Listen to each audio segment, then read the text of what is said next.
माँ Sharda Vidyapeeth school managed by noble foundation की branch Rishinagar की इंचार्ज हूँ। प्यारे बच्चों, मुझे यकीन है कि आप सभी अपने घरों में सुरक्षित होंगे और सेहतमंद होंगे। नोबल फाउंडेशन वो संस्था जो कि 5 बच्चों द्वारा शुरू की गई थी और अब जिसमें लगभग हजारों बच्चे शिक्षा ग्रहण करके अपने पढ़ाई का सपना पूरा कर रहे हैं। एक स्कूल से शुरू हुई ये संस्था अब 37 शाखाओं में तब्दील हो चुकी है। आपके भी आसपास या आपकी जान पहचान में कोई ऐसा बच्चा है जो किसी आर्थिक तंगी या अन्य मजबूरी के कारण अपनी पढ़ाई का सपना पूरा नहीं कर पा रहा हो, तो उसको अपने नोबल फाउंडेशन में जरूर लेके आइए। बच्चों, कोरोना वायरस का वेरिएंट ओमिक्रॉन बहुत तेजी से फैल रहा है। हमें पिछले साल की तरह ही अपने आप को सुरक्षित रखना है। मास्क पहन के रखिए, 6 गज की दूरी का ख्याल रखिए, घर से तभी निकलिए जब बहुत ज़रूरी हो, नहीं तो आप घर पे रहिए और सुरक्षित रहिए। हाथों को बार बार सैनिटाइज से सुरक्षित रखिए, साफ रखिए और अपनी पढ़ाई को जारी रखिए। आपको ऑनलाइन शिक्षा का दोबारा से सुविधा दी जा रही है क्योंकि स्कूल बंद है। आप बच्चों ने घर पे रहकर अपनी पढ़ाई को जारी रखना है और योगाभ्यास भी करना है। योग अभ्यास करने से हमें रोगों से लड़ने की शक्ति मिलती है, हमारा तन मन मस्तिष्क सुरक्षित रहते हैं और आप बच्चों को पढ़ाई भी बहुत अच्छे से याद हो जाएगी अगर आप निरंतर योगाभ्यास करते हैं। बच्चों, आज है 17 जनवरी 2022, दिन मंडे है। तो आज मैं सारी क्लासेस को नर्सरी से लेके 5th क्लास तक इंग्लिश का टास्क करवाऊंगी। सबसे पहले हमारे नन्हे मुन्ने प्यारे प्यारे बच्चे हैं नर्सरी के, उनको मैं आज करवाऊंगी व्हाट कम्स बिटवीन। बच्चों देखिए, यहाँ पर कुछ पिक्चर्स बनी हैं और लेटर्स लिखे हुए हैं। आपने इनके बीच वाले लेटर को ढूंढ के लिखना है। जैसे A4 एप्पल, C4 कैट। ए और सी के बीच में कौन सा आएगा? B. Very good. A4 apple, B4 ball. Next है D4 डक, F4 फिश। अब इसके बीच में कौन सा आएगा? E, yes, E4 elephant. Next है बच्चों G4 grapes, I4 आइसक्रीम। अब इनके बीच में कौन सा अल्फाबेट आएगा? H, very good. GHI। अब इसके बाद है J4 जग, खाली है बीच में। L4 leaf. J और L के बीच में कौन सा लेटर आएगा? के। हाँ बच्चे, बहुत इंटेलिजेंट हो गए हो। K4 kite. M4 मैंगो, बीच में खाली है। O4 orange. अब कौन सा आएगा बच्चों बीच में? M के बाद आता है N, N4 नोज। P4 पियर, बीच में खाली। R4 रोज। अब P और R के बीच में कौन सा लेटर आएगा? Very good, Q. ठीक है। ABCDEFGHIJKLMNOPQR। बच्चों ये काम आपने सुंदर हैंड राइटिंग में करके अपनी टीचर्स को सेंड करना है। अब करेंगे क्लास LKG एंड UKG का टास्क। बच्चों देखिए, यहाँ पर कुछ पिक्चर्स हैं बनी हुई, है ना, और साथ में 3 ऑप्शंस दिए हुए हैं। आपने पिक्चर को ध्यान में देखकर जो राइट वाला लेटर है उसके ऊपर सर्कल करना है। जैसे ये क्या है? B4 bat. कहाँ लिखा है B4 बैट? ढूंढिए ढूंढिए, ये रहा। तो हम इस पे क्या करेंगे? सर्कल। आगे ये क्या है बच्चों? K4 kite. कहाँ है? कहाँ? ये रहा K4 काइट। हम कर देंगे सर्कल। N4 knows. आपकी छोटी छोटी नोजी है ना? ढूंढिए यहाँ पर कहाँ लिखी है? ये है N4 नोज। S4 सन। कहाँ है? कहाँ है? ये रहा। S for सन पे सर्कल कर देंगे। आगे कौन सा है ये picture? T for tree. Tree कहाँ है, कहाँ? ये रहा, इस पे सर्कल करेंगे। ठीक है, आपने भी ऐसे ही ये सारा काम अपनी नोटबुक्स में करना है बच्चों। जो सही अल्फ़ाबेट है उसके ऊपर आपने सर्कल कर देना है। यही है आपका आज का टास्क। फर्स्ट क्लास बच्चों करेंगे हम बर्ड्स नेम, पंछियों के नाम। First is crow, CROW, crow यानी कौवा। स्वैन, SWAN, स्वैन हंस। डक, DUCK, डक यानी कि बत्तख। स्पैरो, SPARROW, स्पैरो चिड़िया। Parrot, PARROT, parrot.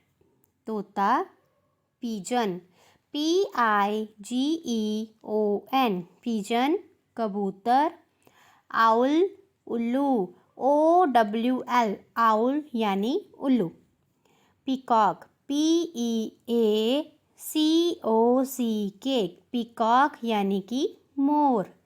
Crane, CRANE, crane यानी कि सारस। कॉक, COCK, कॉक, कॉक यानी कि मुर्गा। तो बच्चों ये 10 हैं बर्ड्स नेम्स, ये आपने अपनी नोटबुक्स में करने हैं। पहले इंग्लिश में लिखिएगा ऐसे ही, फिर हिंदी में, ताकि आपको इनके मीनिंग्स अच्छे से याद रहें। और ये काम करके आपने अपने टीचर्स को सेंड करना है और बर्ड्स नेम लर्न भी रखने हैं। अब हम करेंगे बच्चों सेकंड क्लास का इंग्लिश ग्रामर का काम, माई हाउस। कितना सुंदर घर है ना बच्चों ये। और हम सबको अपने अपने घर बहुत सुंदर लगते हैं जहाँ पर हम रहते हैं। चलिए शुरू करते हैं बच्चों। आई हैव अ हाउस, मेरा एक घर है। It is in the model town, ये मॉडल टाउन में है। It is a very beautiful house, beautiful होता है बच्चों सुंदर। ये बहुत सुंदर घर है। It is a new house, ये नया घर है। My father built it last year, मेरे पिताजी ने इसको पिछले साल बनवाया था। बिल्ट यानी बनवाया। इट हैज़ 5 रूम्स, इसमें 5 कमरे हैं। It has a bathroom and a kitchen, kitchen रसोई घर बच्चों जहाँ पर हमारे मम्मी खाना बनाते हैं। इसमें एक बाथरूम है और एक किचन है। All the rooms are big and airy, सभी कमरे बड़े और हवादार हैं। All the rooms are white washed, white wash यानी कि रंग रोगन हुआ है या सफ़ेदी, सभी कमरों में रंग रोगन हुआ है। There are windows in every room, windows यानी कि खिड़कियाँ, हर एक कमरे में, इसमें हर एक कमरे में खिड़कियाँ हैं। There is a small garden in front of my house, small garden यानी कि छोटी सी बगीची, मेरे घर के आगे एक छोटी सी बगीची है या छोटा सा गार्डन है। I live with my parents in my house, parents होता है माता पिता, मैं अपने माता पिताजी के साथ घर में रहती हूँ या रहता हूँ। My mother keeps the house neat and clean, मेरे मम्मी जी घर को साफ़ सुथरा रखते हैं। I like it very much, मुझे मेरा घर बहुत पसंद है। बच्चों यहाँ पे देखिए इंग्लिश में लिखा है, यहाँ पर हिंदी में। डिफ़िकल्ट वर्ड्स जो हैं उनको ट्रांसलेट करके हिंदी में लिख दिया हुआ है ताकि आपको पढ़ने में कोई दिक्कत ना आए। तो ये वाला काम आपने बेटा सुंदर हैंड राइटिंग में करना है अपनी नोटबुक्स में, और इस करके अपने टीचर्स को सेंड करना है, और इस ऐसे को आपने लर्न भी करना है। थर्ड क्लास बच्चों अब हम करेंगे पैराग्राफ है ये, विजिट टू ज़ू, एक चिड़ियाघर की यात्रा या सैर। There is a big zoo in Delhi, Delhi में एक बड़ा चिड़ियाघर है। Last month I went to see it, पिछले महीने में इसको देखने गया। My brother was also with me, मेरा भाई भी मेरे साथ था। वी रीच्ड देयर बाय बस, हम वहाँ पर बस के द्वारा पहुँचे। रीच्ड होता है पहुँचे। We bought tickets and went into the zoo, हमने टिकटें खरीदी, बॉट यानी कि खरीदी, और हम ज़ू के अंदर पहुँचे। फर्स्ट ऑफ ऑल सबसे पहले वी सॉ मंकीज, हमने बंदर देखे। दे लुक्ड चेयरफुल, वो खुश लग रहे थे। वी गेव देम बनानास, हमने उनको केले दिए। Then we saw lions, elephants and deer, उसके बाद हमने लॉयंस, एलिफेंट्स यानी हाथी और डीर यानी हिरन देखे। We saw also saw different kind of birds, हमने अलग अलग तरह के पंछी भी देखे। दे लुक्ड ब्यूटीफुल, वो बहुत सुंदर लग रहे थे। दे चर्प्ड डिफरेंट नोट्स, नोट्स होता है बच्चों स्वर या अपनी अपनी भाषा। अब जैसे चिड़िया अपनी स्वर में बोलती है, तोता, मैना, मोर ये अपने अपने स्वर में बोलता है ना। वो सब अपने अपने स्वर में चहचहा रहे थे। चर्प्ड यानी चहचहाना। And made a lot of noise, और बहुत शोर मचा रहे थे। It was getting late now, अब हमें देर हो रही थी। We took tea and return home, return यानी कि वापस आना। हमने वहाँ पर चाय ली और हम वापस आ गए। We enjoyed the visit very much, हमने ये अपनी विज़िट बहुत इंजॉय की। यहाँ बच्चों देखिए कुछ डिफ़िकल्ट वर्ड्स हैं जो अंडरलाइन भी मैंने किए हुए थे रेड पेन के साथ।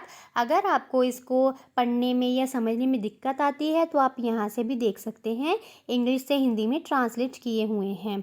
तो बच्चों ये वाला जो पैराग्राफ है आपने अपनी नोटबुक में करना है और इसको लर्न भी करना है, और करके काम को अपने टीचर्स को सेंड कर दीजिएगा। 4th and 5th class, today we are going to do a paragraph, a picnic. It was the month of October. We were free after the test. We decided to go to Okhla. It is a nice picnic spot. अक्टूबर का महीना था, हम test देकर free थे। हमने ओखला जाने का निर्णय लिया, ये बहुत अच्छी घूमने की जगह है। Our class teacher accepted our request, हमारी क्लास टीचर ने हमारी रिक्वेस्ट मान ली। एक्सेप्टेड मतलब कि स्वीकार कर लेना, मान लेना। We went there by the bus. Okhla is a village in the south of Delhi. It has wide fields and shady gardens. There is a lake and canal. These things make it a very happy picnic spot. हम वहाँ पर बस के द्वारा पहुँचे। दिल्ली के south में एक गांव है ओखला, ये खेतों से भरा हुआ और छायादार गार्डन के साथ है। यहाँ पर एक लेक है, कनाल है, जो इस जगह को और भी खूबसूरत बना देते हैं। We sang and clapped on the way, हम रास्ते में तालियां बजाते हुए गाते हुए गए। The river Yamuna was at some distance from the Okhla bus stand, Yamuna नदी ओखला बस स्टॉप से कुछ दूरी पर थी। Soon we reached there, a cool breeze was blowing, हम जल्दी वहाँ पहुँच गए। ठंडी ठंडी हवा चल रही थी। कूल ब्रीज यानी कि ठंडी हवा, ब्लोइंग मतलब कि चल रही थी।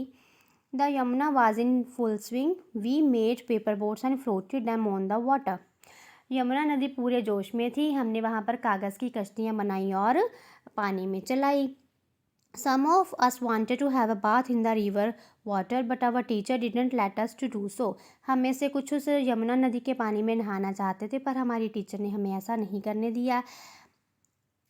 सम of us had camera, we had some good shots, हम में से किसी किसी के पास कैमरा था तो हमने वहाँ पर पिक्चर्स क्लिक की। After some time we played cricket, after that we had our refreshments, कुछ टाइम बाद हमने वहाँ पर क्रिकेट खेली और फिर उसके बाद हमारी रिफ्रेशमेंट्स ली। Some boys sang sweet songs, कुछ लड़कों ने मीठा मीठा गाना गाया। We had happy time, late in the evening we reached our homes, हमने बहुत इंजॉय किया, वहाँ पर अच्छा समय था हमारा। शाम को हम देरी से अपने घरों में पहुँचे। Our parents were waiting for us, they were happy to see us, हमारे माता पिता हमारा वेट कर रहे थे और वो हमें देखकर बहुत खुश हुए। These are some difficult words, Hindi English to Hindi, मैंने यहाँ पर लिख दिए हुए हैं। तो बच्चों ये वाला काम आपने करके सुंदर हैंड राइटिंग में अपने टीचर्स को सेंड करना है और इस ऐसे को याद करना है। एक बात मैं आपसे ज़रूर शेयर करना चाहूँगी बच्चों, जब भी आप कोई ऐसे लेटर, स्टोरी, एप्लीकेशन करते हो उसको अपने आप से रिलेट कर। अब मैं नोबल फाउंडेशन के फाउंडर श्री राजेंद्र शर्मा सर जी का बहुत धन्यवाद करती हूँ, जिनसे हमें बहुत प्रेरणा मिलती है, और उन दानी सज्जनों का भी बहुत धन्यवाद जो समय समय पर अपना सहयोग नोबल फाउंडेशन को देते हैं। धन्यवाद। जय हिंद, जय भारत।